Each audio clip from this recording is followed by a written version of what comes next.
Executive Report number 1, Finance and Corporate Resources SC. I now call on Councillor Senior to move paragraph 17. Thank you, Madam Mayor. Paragraph 17 is for information, and there are speakers. Councillor Belton.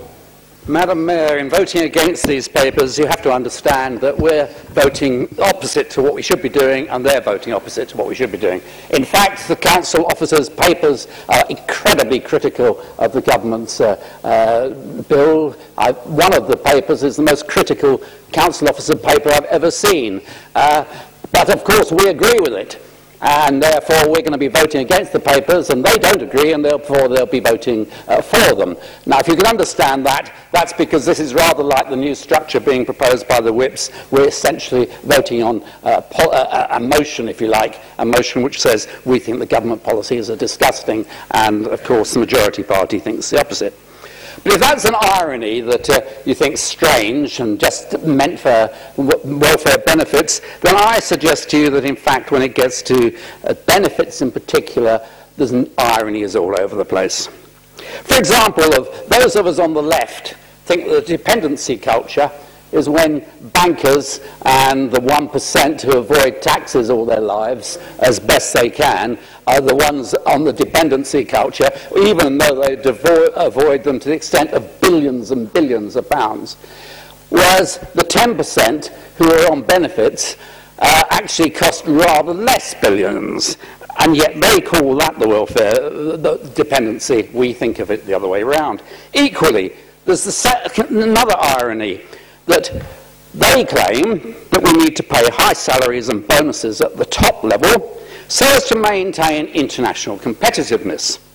But at the bottom level, we have to cut wages and benefits so that, guess what, we can maintain international competitiveness.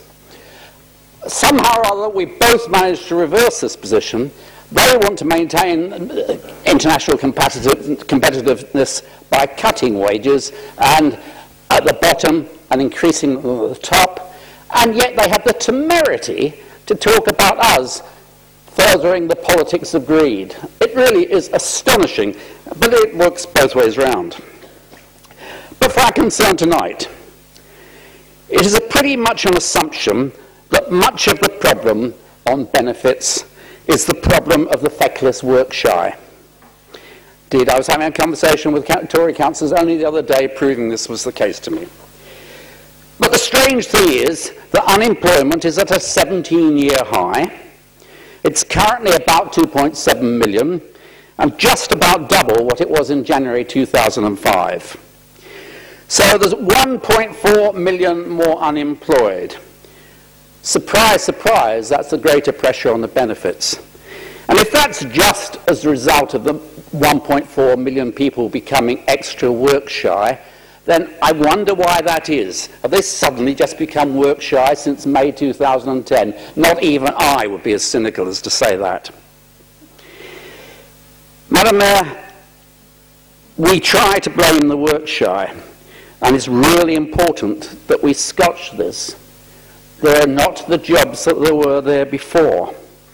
So, for example, when we're looking at the paper today, the reality is we are talking about 2,750 families losing housing benefit this year in this borough, and another 1,200 being affected by benefit capping. Let's say at a modest 3 per household, that's 10,000 of our fellow residents who are going to be directly poorer as a result of what we're saying today. On the bicentenary of Dickens' birth, it puts me in mind of the 19th century's attempt at welfare reform, which was a repeated cycle of cutting, only to find that the social unpleasantness of poverty, such as beggars, people sleeping on the streets, and crime, became so unpleasant that it led to new forms of relief, such as the workhouse, which of course Dickens pointed out very much in Oliver Twist. But in the 19th century, this became inoperable.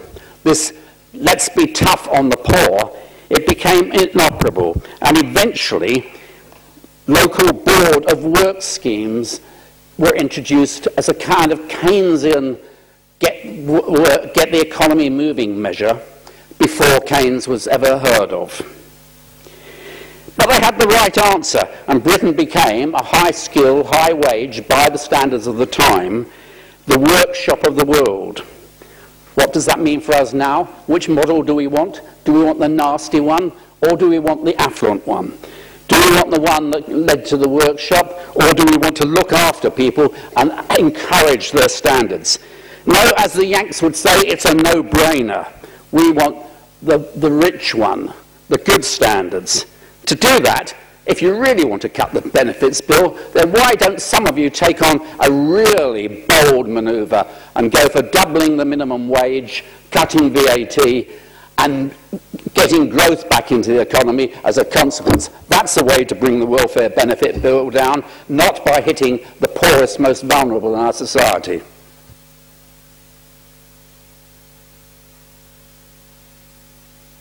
Thank you, Councillor Belton. Councillor Hallmark.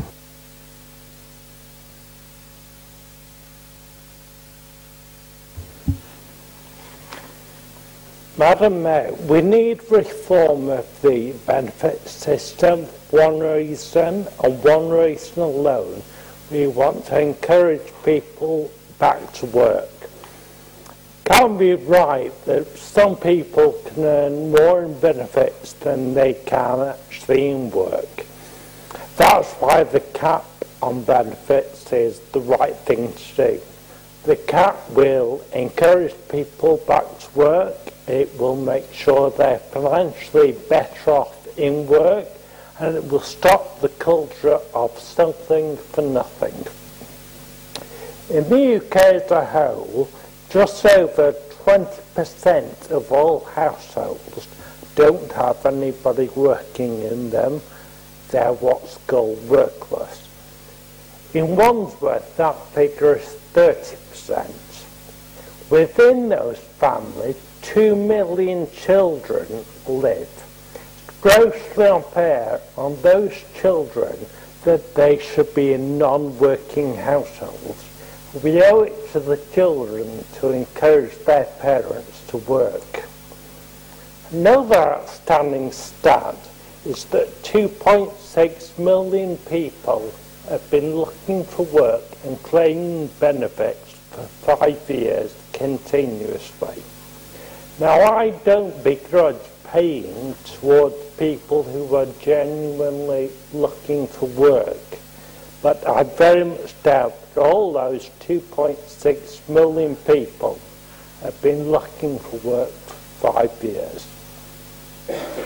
New combined benefit will be called universal credit. It will be made up of most benefits, but benefits which go to the most vulnerable in society, benefits such as disability and the working tax credit, won't be included and therefore won't be capped. The cap will be set initially at £26,000 a year, or £500 a week. Why 26,000, you might ask? Well, 26,000 is the average salary for a household after tax. Some working families would dearly love to earn 26,000. Can it be fair, morally right, that some people can see their neighbours going out at 8 o'clock every morning to work, and they just earn that many benefits? The concept of the gap is broadly accepted by most people. Broadly accepted by most sensible people, except the Labour Party and some Church of England bishops. Last week, by voting against the gap, the Labour Party indicated how out of touch they were with Middle Britain. I know it's a bit complicated for them, but I can tell them people out there like the idea of a gap, and they should be supported. supporting it. Ed Miliband last week, though, led his party into the lobbies and voted against a cap, which just shows he can't grasp what the right thing to do is. Less than 4 weeks ago, Ed Miliband told BBC Radio 4, and I quote, "I do think there need to be big changes in welfare. I think that anyone who can work should work." Why doesn't he back that by voting for the cap?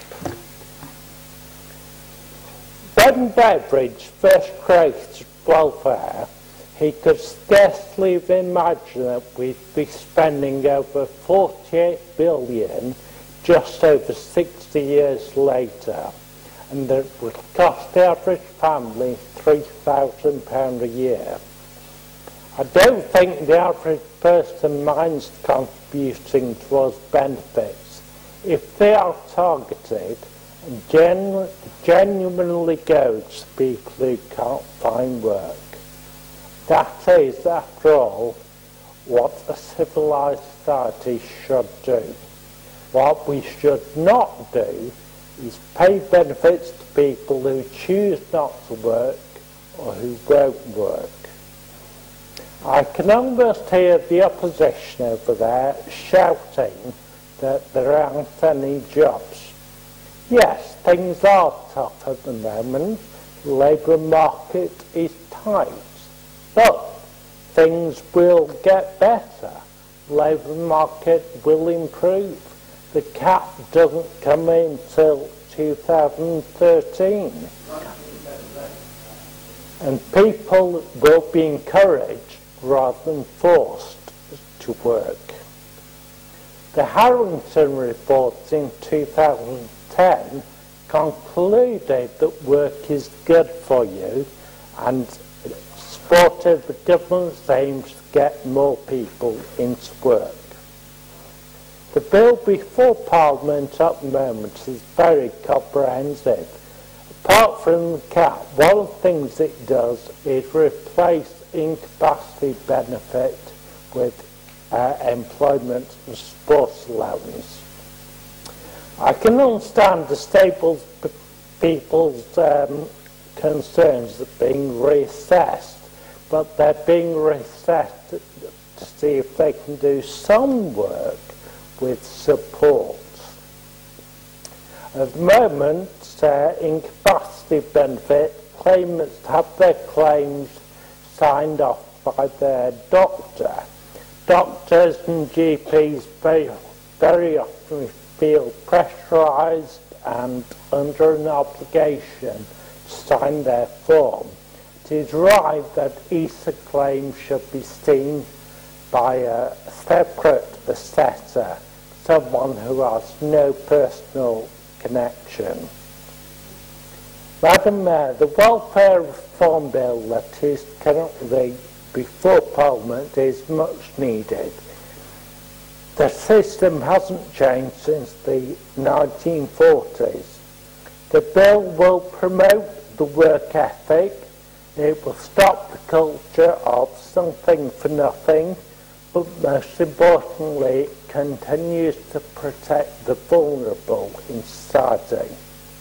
I fear that the opposition over there won't support this motion tonight, but I do urge them to vote in favour. After all, their leader says that they do support it.